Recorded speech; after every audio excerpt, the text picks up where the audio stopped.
नमस्कार, सपा समाचार में आपका स्वागत है। पेश है आज की प्रमुख खबरें। यूपी के बलिया में उत्तर प्रदेश सरकार द्वारा मुस्तफाबाद का नाम बदलने का बीजेपी प्रदेश अध्यक्ष भूपेंद्र चौधरी ने स्वागत करते हुए कहा कि इस निर्णय से पूरा देश आनंदित है। यूपी के बलिया में पत्रकारों से बात करते हुए उत्तर प्रदेश बीजेपी के अध्यक्ष भूपेंद्र चौधरी ने कहा कि मतदाता सूची के विशेष पुनरीक्षण का अभियान आयोग ने तिथि तय की है। उसकी तो इसके पीछे मतदाता सूची को दुरुस्त करना, उसको फेयर करना है और 20 वर्ष बाद ये विशेष अभियान चल रहा है तो उसमें लंबे समय से लोग मृतक हैं, लोग पलायन कर गए, कहीं कहीं गलत पते से लोग मतदाता बने हैं तो इसकी एक समीक्षा है।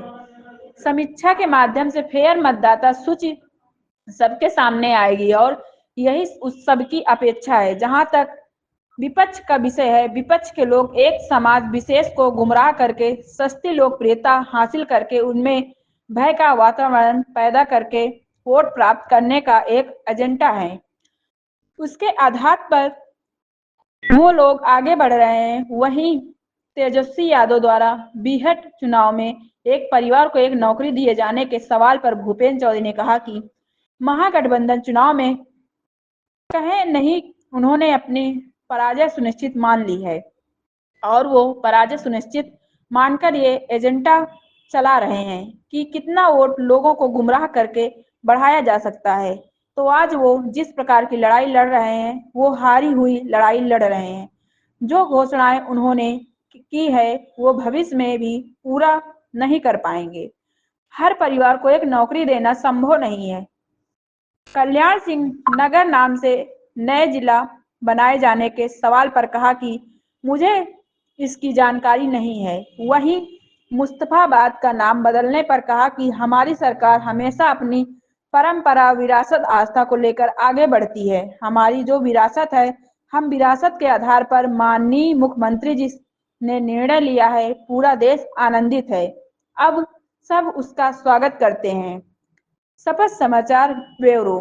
अभियान आयोग ने तिथि तय की है उसकी, तो इसके पीछे मतदाता सूची को दुरुस्त करना है, उसे फेयर करना है और 20 वर्ष बाद ये विशेष अभियान चल रहा है तो उसमें लंबे समय से बड़ी संख्या में लोग मृतक हैं, लोग पलायन कर गए, कहीं कहीं मतदाता सूची में गलत पतों से लोग बने हैं। तो इसकी एक समीक्षा है और समीक्षा के माध्यम से फेयर मतदाता सूची सबके सामने आएगी और यही सबकी अपेक्षा है, सबकी इच्छा है। जहाँ तक विपक्ष का विषय है, विपक्ष के लोग एक समाज विशेष को गुमराह करके सस्ती लोकप्रियता हासिल करके उनमें भय का वातावरण पैदा करके वोट प्राप्त करने का जो उनका एजेंडा है उसके आधार पर वो लोग आगे बढ़ रहे हैं। लेकिन प्रदेश और देश की जनता की पूर्ण विश्वास देश की न्यायपालिका में भी है, देश की शासन व्यवस्था में भी है। आपने देखा होगा देश की शासन व्यवस्था ने बिल्कुल पारदर्शी व्यवस्था के साथ ड्राफ्ट जारी किया आयोग ने और उसके बाद राहुल गांधी और तेजस्वी यादव पिक्चर से गायब हुए।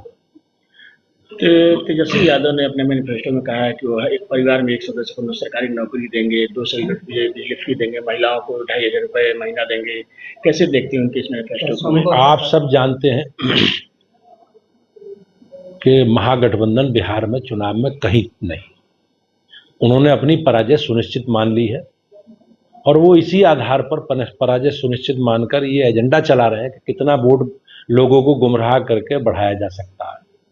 तो आज लड़ाई जिस प्रकार की वो लड़ रहे हैं वो हारी हुई लड़ाई है। हताशा में, एक निराशा में इस प्रकार की वो बातें कर रहे हैं और जो घोषणाएं उन्होंने की हैं मुझे ऐसा लगता नहीं कि भविष्य में भी वो उसी इस प्रकार के जो संकल्प उनकी घोषणा है उन घोषणा को पूरा कर पाएंगे। क्योंकि जहां तक आपने विषय रखा घर घर नौकरी वाला, तो घर घर नौकरी, सरकारी नौकरी घर घर देने का मतलब है कि 2.5 करोड़ बिहार में लगभग परिवार होंगे। प्रत्येक परिवार को नौकरी देने का मतलब 20 लाख कर्मचारी आज हैं तो 2.5 करोड़ लोगों को नौकरी देना, मुझे तो लगता नहीं कि बिहार सरकार का बजट 10 गुना भी बढ़ेगा तो सब लोगों को वेतन दे पाए।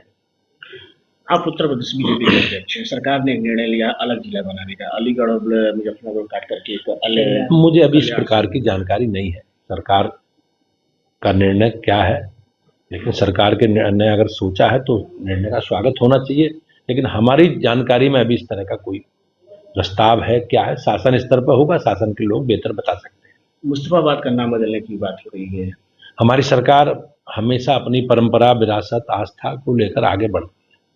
तो हमारी जो विरासत है, हम विरासत के आधार पर माननीय मुख्यमंत्री जी ने निर्णय लिया और पूरा देश आनंदित है। हम सबका स्वागत करते हैं। आप देख रहे हैं शपथ समाचार।